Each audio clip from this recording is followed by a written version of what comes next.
I hope you all aren't sick of Guy Gavriel Kay reviews, because, we got another one! The world could bring you poison in a jeweled cup, or surprising gifts. Sometimes, you didn't know which of them it was. There were too many. It was beyond hope to ever finish this. It was a task for gods descending from the 9 heavens, not for one man. But if you couldn't do everything, did that mean you did nothing?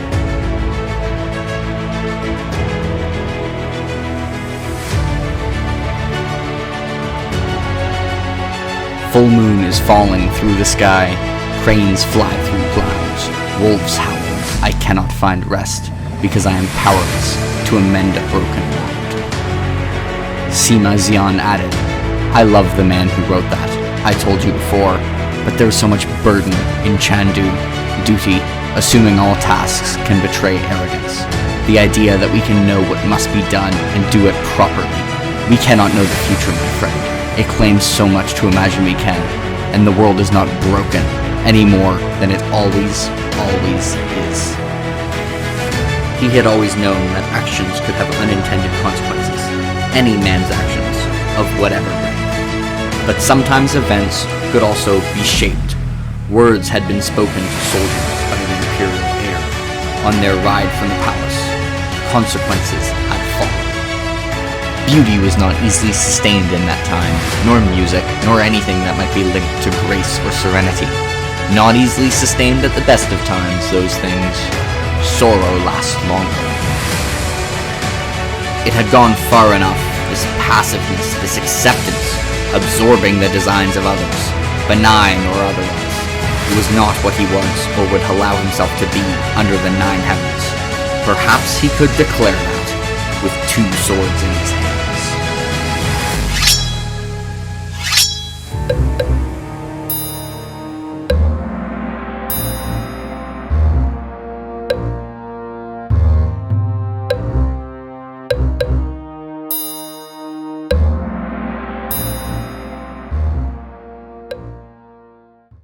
Okay, everyone, Under Heaven by Guy Gavriel Kay, which is his 11th book, and it is one of the ones that veers away from his alternate Europe, and I think there are a couple misconceptions about this book, just in terms of, how it works for being in a series. Many people seem to believe that this is book 1 into a duology, and that it's a duology with River of Stars. They are, in fact, in the same setting. They both take place in a setting called Kitay, but they're over 400 years apart. This is not, if you've read the Sarantine Mosaic, and you're thinking this is going to be like that, this is not like that at all. The Sarantine Mosaic really feels like one story that just ended up being in 2 books. This really is a standalone novel.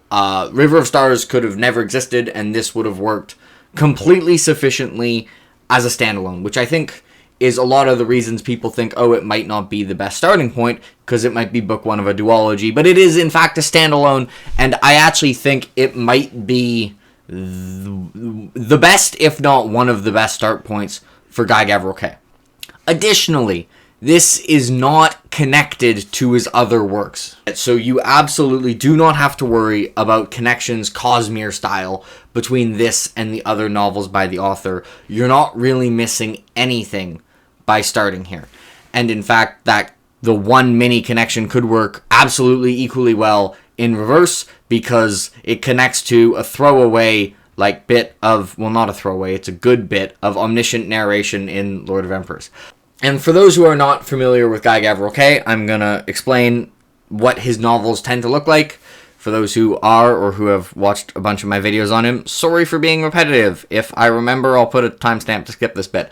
But basically, he does something which he calls the quarter turn to the fantastical, which is he takes a setting from history that he does a bunch of research in, and he changes it a little bit. He changes the names, and he adds a little bit of fantasy. And some people wonder, why doesn't he just write historical fiction? And the reasons are, I guess, threefold. One, the fantastical elements that are in there might be minor, but they tend to be really cool. If you're a fan of the magic that is more like the sense of wonder, like you're looking for books that have magic that very much feels mysterious and otherworldly and beyond human understanding, that is what you will tend to see as the magic in Guy Gavriel Kay's books, but it's very minor. It's slightly more major in this book than some of his earlier ones. I think Lines of Our Song was like really his first purely based on a historical setting, and it's actually his least fantastical book, I believe. So this is based on the 8th century China, or the Tang Dynasty, and I forgot to explain the other reasons. The other one is he changes the names because he wants it to be clear this is not what he thinks happens in the 8th century Tang Dynasty. This is a story based on things in the 8th century in the Tang Dynasty. He is writing characters who have internal thoughts and monologues, and he tends to write human nature pretty honestly. He writes characters who fit in their setting. And if you are someone who, lives in the 8th century Tang Dynasty, you probably think about some things very differently than if you live in, 2022, because generally the cultural aspects have changed quite a bit, and he might be writing people thinking things that are kind of immoral, and he doesn't want to be writing that and have you read it and be like, oh, he's saying this is actually probably what that person thought, because while that person is long dead, they were in fact a real person who was likely not thinking that, and while we sometimes have a decent idea of what happened in history, we don't really know for sure, and in general have to kind of figure some things out, and he doesn't want to say, like, definitively, this is totally what happened. So in general, the characters will be a mix of characters that are his completely original creation, and characters who are based off individual people. A lot of the people based off real people are the poets in this novel. Well, there's really one main poet, but there's another one that's kind of, our protagonist, Shantai, is kind of a poet-ish, and he has one poem in this book that actually is a real poem. I might put it up on the screen now. I can probably find it, and it's actually one of the inspirations for how this story starts. And this is, as I said, it's set in a world called Kite, which is the changed world of China, the Chinese Empire. This is based on the 8th century China, which is the Tang Dynasty, which, correct me if I'm wrong here, because I do not want to claim like I am any sort of expert about Chinese history in 8th century China. I read this book, and know like general things, but I am not at all an expert, so if I say something wrong, please correct me, and I apologize. But I believe it is the Tang Dynasty was kind of like when the Chinese Empire was at its peak, where it was kind of the cultural center of the world. It was the richest country, the richest state in the world, and it was a true empire. And obviously it had its problems. It definitely had quite a few problems, but it was, as I said, it was the best time to be living in the Chinese Empire for quite a while. You would want to be living before this book, not after it. And the thing about this is an examination of an empire at its peak. But the thing about if an empire is at its peak is that means the direction it's going is not the direction you want to be going. And mountains are not even. It can take hundreds of years to get to the peak, but that doesn't mean it takes hundreds of years to get down. And there were a lot of civil wars in empires as they get towards their peak. You see it all the time. Ancient Rome, ancient China is no exception. And this is going to deal with some dark things because some bad things happened in this time period. And I also want to mention, because it is, I think, a totally legit worry to be like, hey, we're reading this fantasy book set in an alternate China, and it's written by this white Canadian dude, which is fair, because you could go read The Dandelion Dynasty by Ken Liu. I do want to note, if you don't want to read it on that, I can't stop you, but this is probably his most well-researched novel. I believe he started researching this after The Last Light of the Sun, because he wrote Isabel in between those, but that kind of broke up the research for Tang Dynasty China, and then it probably, like, the writing took, like, 2 years. So we probably did, like, 4 to 6 years of full-time research into this setting, where, like, his job, the part of his job, was to research 8th century Tang Dynasty China, which is, like, 2 master's degrees on 8th century, on Tang Dynasty China. So it is very well researched. And also, generally, I wouldn't want... if I would want people to not feel bad about writing in different settings based on different cultures, because I think having more settings, and I don't think is good, and I don't want, any Guy Gavriel Kay to be stuck having to write in, like, medieval or Europe or stuff like that, because, I mean, this book is fantastic, and I'm glad it exists. So I think if you're worried that it's going to be, like, stereotypical and not well researched, it's really good. Like, the research is really well done. Although, I'm not an authority on this, because, I've never been to China. I don't know that much about Chinese history, but I have seen a lot of people who definitely know more about the topic say, like, the research and setting for this is absolutely extremely well done. I would say that this book, while it is set around the 8th century Tang Dynasty China, is a more personal narrative. It is more following the Shen family. And you can kind of tell this by the pacing, because I think if you were to look at the events of the books, like, on a, like, worldwide scale, you would say that this book is very back-heavy in terms of events. That, like, a lot more happens in, like, the epilogue than, like, the rest of the book combined.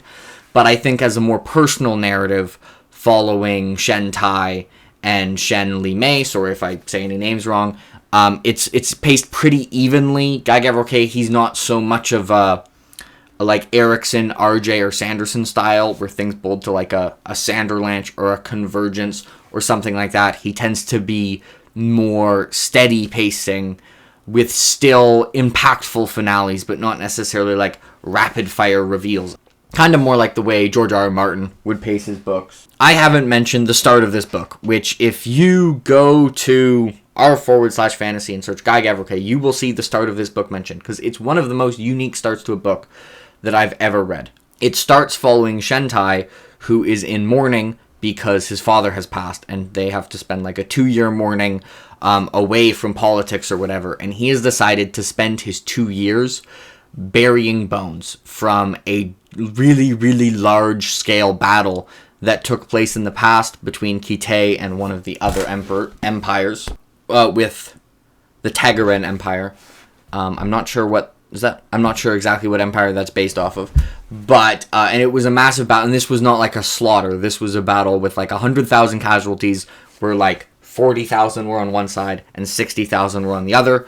And Shen Tai has decided to bury all of the bones, or not all of them, because there's 100,000 of them, and not with 10 lifetimes could he do that. But, I think I'm probably going to use this in the intro, so you probably heard it, but just because you can't accomplish everything doesn't mean you should accomplish nothing. At night, when he has a little cabin there that he found that was abandoned in the area, that's because it's right by the bones, and, probably if you had a tiny little cottage that was next to a giant battle where 100,000 people died, you probably wouldn't live there, especially if you live this world, because the ghosts of the people who live there at night will, like, scream, whether some in sorrow, some in rage. Like, they don't all yell the same thing because they're not a hive mind, but in general, the people who died, like, their ghosts, until they get buried, are stuck there, and at night they hear the screaming. And the people on both the Kitay and Tagaren Empire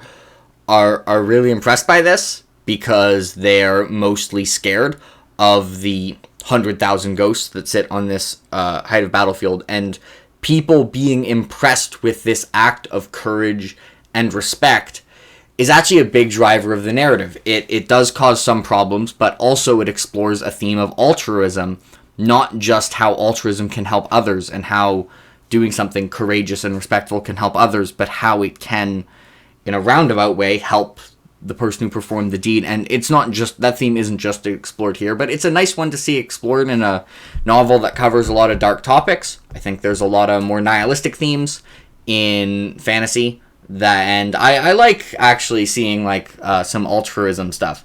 But as a result of this act, as he approaches the end of 2 years, he is given a huge gift from one of the royals, and this gift also might involve a quote that I had in the reading, kind of sets off a chain of events, because he's now gone from being somewhat unimportant to having this huge gift, and it kind of kickstarts a bunch of events that starts an extremely politically focused fantasy book. Like a lot of Guy Gavriel Kay books, this is going to be true almost across the board. Kind of political scheming and maneuvering is going to be a huge part of it. And I think there's kind of two main characters, because in part 2, and this book is 5 parts, you start following Shen Li Mei, who has a much less politically driven story. And her story is actually maybe the most overtly fantasy story from Guy Gavriel Kay since Tigana. And this book isn't super POV hoppy. You're mostly following Shen Tai and Shen Li Mei and going between those 2 point of views. But also, Guy Gavriel Kay is going to Guy Gavriel Kay, and I mean, there still are a lot of somewhat one-off characters, and he does what he wants, but makes it work. There's actually, in this time for his omniscient narration, he's added in bits that it's like it reads like it's from an historian, and like the historical perspective on the same events that we just saw. And it's really interesting because the historical perspective often focuses on completely different things. People and events that we see in this as super important and crucial are almost an afterthought to the historical narrative. And I really like those parts. I hope Guy Gavriel Kay continues to just be really ambitious with how he inserts stuff like that, because he does make it work.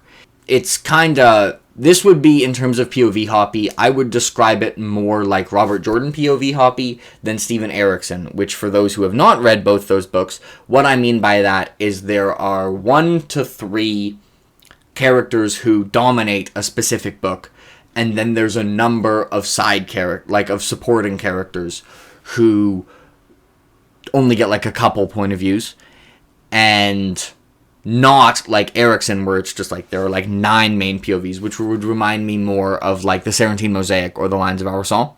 And I do have to say, I'm going to talk about this, I don't know if you guys noticed, I'm being more descriptive here, and then this is going to be the descriptive part of the review, and then I'm going to switch into just me talking about how much I loved it. But these were some of the best, supporting characters, not even secondary characters, but tertiary characters, and almost one-off characters. Some of the best that I have read in any book, the way some of these were memorable, and how varied they were, and how much I cared about these people who had literally sometimes 3 pages of screen time, was pretty incredible. But it's still more focused on a couple. It might be slightly easier to follow than something like the Serentine Mosaic or the Lines of Our Song, which absolutely do POV hop all over the place. It's still probably POV hops more than most fantasy authors, but he really does make it work quite well. And I did not find it super hard to follow. There is a dramatis personae. It's kind of funny that this has a dramatis personae, and I'm saying it's slightly easier to follow, although that might be because of the dramatis personae, which I did find myself checking, but I didn't check it very many times. I think this novel was not written with the intention of you having to check the dramatis personae. You will be kind of given context of who people are, and then just if you want to know, you don't have to ask someone or Google it and get spoiled. You can just check the dramatis personae. Okay, a couple more bits for the more descriptive part of the review, and then I'm just going to get to back to talking about how good it is. But I recorded this already, but my mic muted by accident. Anyways, this review's already getting... I was worried I wouldn't have enough content. I'm not brief, Jake. There's plenty to talk about. And the first thing I want to talk about is this book has very, very little action. I guess not none. It's got a couple fight scenes, and it's got a battle that lasts a page, because we see it from the perspective of history. That's basically it. There's actually almost some of the dialogue scenes I would almost describe as combative and almost felt like action scenes, but they aren't action scenes, and I'll talk about that later. And the other is that there are still sexy times in this book. This is something that Guy Gavriel Kay is known for. But one thing I would like to note is that I think over time, Guy Gavriel Kay has gotten less descriptive in these scenes. He has had it more focused on the characters and the relationships and what it means for the story, and less on the physical details, which I appreciate the same way I would appreciate if someone tightened up their writing of action scenes to focus less on the details of trying to stab someone and more on what it meant for the characters and story. So we're going to consider that a win. And I also just want to mention the view of humanity, which again is slightly repetitive from other Guy Gavriel Kay reviews, but it is a balanced view of humanity. And it is not balanced meaning Guy Gavriel Kay thinks humans are okay. It is that he does not shy away from showing the absolutely horrific things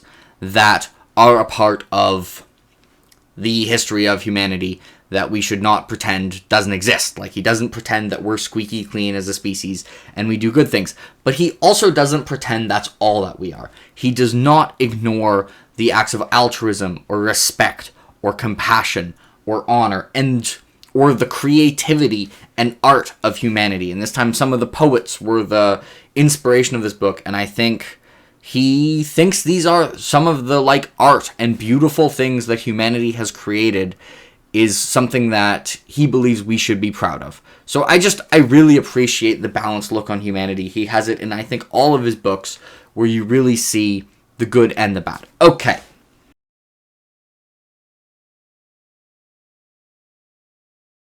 That's enough of describing this book. We are now moving on to praising it a lot and just talking about why I love it and how good it is. And this is no going to be now less analytical and more just like me being a big fan of his books. So, the characters. This is for Guy Gavriel Kay.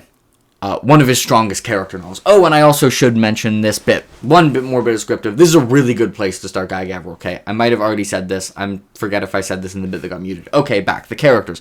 Amazing. Some of his best character work, in my opinion, probably only behind the Sarantine Mosaic.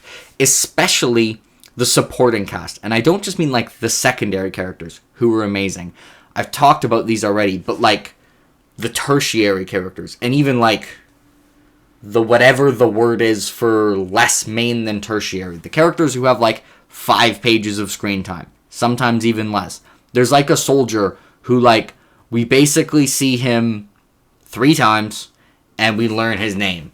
And he was memorable. And I think his story has lasting impact. Another for a beggar. These characters who play such a small role but are just so memorable to the story and so important, and they're so good. Anyway, I wanted to bring that up. In terms of that, one of the best books I've ever read in terms of tertiary characters. People who just pop into the narrative and then pop off and do their own thing because their story is a thing going on, but it's not the story we're about here, and it's not the one being told. But also the protagonists, and not just the protagonist, but the 2 main protagonists were also amazing. I have some people say that Shen Tai was a little bit horny, and to be fair to Shen Tai, he spent 2 years on his own in a cabin, and the only people he saw were a group of guys who showed up with food and alcohol every couple weeks. So, and he was like that for 2 years, and he's in his mid-20s. So, he's a little high-strung at the start of this novel. I think we can cut him a break for that. But yeah, he starts off a little high-strung, but I really love Shen Tai. I think he was a super compelling character. He's he's set in the Chinese Empire, and they've got all this, they're trying to fine maneuver things, and he's kind of a bull in a pottery shop. But he's rather determined, and he just has so many amazing character interactions. And speaking of character interactions, the combative dialogue, as in conversations where people are not talking to each other to try and get along, they're trying to put the other person in a bad position. They're trying to maneuver the other person. It's out of this world good. It actually, in terms of tension and the reading experience and what I'm feeling, reads like a really, really well-written duel, or a really, really well-written 2v2 fight. I think Guy Gavriel Kay, he did go to law school before he became a writer, and this might have helped him for this, but he's otherworldly good at this. If you want kind of an example of what type of thing it is, think of the scene, this is not a spoiler, in Game of Thrones, the TV show, where Littlefinger and Varys talk. I mentioned this in my wrap-up. And they're kind of like, chaos is a ladder. That conversation.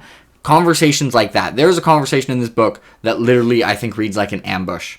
And you've got, like, two people who are kind of, like, on the attack. And it's like, there's kind of a battle plan, but they're also taking it as it comes. And you got two people just trying to not mess up and being defensive. And it's yeah. Okay, it's so good. I'm going to also mention, as I have for like every Guy Gavriel Kay review, but the pros. It's just going to straight up say it. I believe Guy Gavriel Kay is the best prose writer in fantasy. There you go. It is incredibly evocative. It is lyrical and like beautiful writing while not being convoluted and not being like super dense. It's like the best of both worlds. It enhances the narrative to such a high degree. In general, for writing style and prose, I generally say that most authors are in the category of good enough. Like, they're good enough that it's not going to hinder my enjoyment of the book to any significant degree, and it's not going to massively boost my enjoyment, though. Like, it's going to be a bonus when it's good. GGK definitely is up here. I mean, I just said I think he's the best prose writer in fantasy. There it is. And that is included for Under Heaven. Okay, tackling of themes. So mentioning all the themes that are tackled in this novel would be impossible. You would almost have to do a page-by-page go-through. It would be a 3-hour video. It would be it would not be worth it. But there's one I wanted to highlight other than kind of the actual focus on altruism that I already mentioned. And that is actually how like the women and the female characters in this book influence events. This isn't just true for the female characters, but especially a lot of the women in this book, the deck has been stacked against them. The world has kind of put them in a situation where it's trying to relegate them to be a side character in the narrative of history and to just kind of go with the flow and be reactionary. And it's trying to force them to not be able to plan super far ahead, but just have to take events when they come and do the best with it. And so many of the characters in this book, the female characters in this book, are not willing to step back and be side characters. They are going to force agency in events. They are going to influence events the way they want to. They are going to go about exerting their will. And it's so excellent. It's so good. To sum up, I think this is the novel by this author that I would have the hardest time finding criticisms for. It didn't quite hit the extreme highest highs. Although it's pretty close. It's damn high highs, now that I think about it. But I don't think it hit the extreme high highs of Tigana, The Sarantine Mosaic, or The Lions of Our Song. Although they're all different novels. But I don't really know what I would criticize about this book. I think, for Arbonne as well, I think there are things I could find to criticize about The Sarantine Mosaic, A Song for Arbonne, Tigana, and The Lions of Our Song, that, while maybe aren't significant, are also maybe not completely trivial. I have a con section for all of those if you want to see what it is. Those are, or you can check my Goodreads reviews. I don't have anything beyond completely trivial complaints about this novel. And it's maybe one of my top 3. Lord of Emperors is 1. Lions of Our Song is 2, and then 3 is between this and Tigana. I'm not sure what I like more between this and Tigana. I want to reread Tigana. That's right, after I'm done all the Guy Gavriel Kay books, I'm probably going to start rereading them, right away, and just continue to do one per month. I at least want to reread Lions and Tigana, probably Arbonne. And by the time I've reread those, I'll probably want to reread Sarantine. Hell, by the time I've reread those, I'll probably want to reread Under Heaven. And I kind of have to read all the Seas of the World after having read A Brightness Long Ago and Children of Earth and Sky. But I think this is in my top 3 or top 4. I give it a 9.4 out of 10. I'd almost consider it giving it a slightly higher score. I don't think it hit quite the highs of books that I've given 9.5. Maybe it did. I might even bump it up, actually. It might be my third favorite Guy Gavriel Kay book. I'm probably going to bump it up. 9.4 seems too low. It's 9.5. We're going to bump it up. We're going to put it above all the 9.4s. Right after this, I am going to my spreadsheet and changing it because it is just... it's so good. Anyway, anyone, if you've gotten to the end of this really long review, go ahead and comment about how The Undertaker threw Mankind off Hell in a Cell and he dropped 16 feet through the announcer's table. And then I'll know that you've spent like 30 something minutes, depending on how editing and dramatic reading goes, to watch this video. I was actually going into this like, but do I have enough to say compared to Sarantine? And to be fair, it's a shorter video than the Sarantine one, but I don't think I got too repetitive. So anyways, we're going with it. I hope you enjoyed the video, everyone. I really enjoy talking about this author. I think it's very rich in terms of discussion, so it's actually... they just naturally end up being longer reviews because I think they just have a lot to talk about, despite actually not being a super long book, which is another reason why I think this is a really good start point. It's like 560 pages, but it's got pretty reasonably sized font, so it's not short. I mean, I have a skewed definition, but it's not super long either. Anyways, hope you enjoyed the video.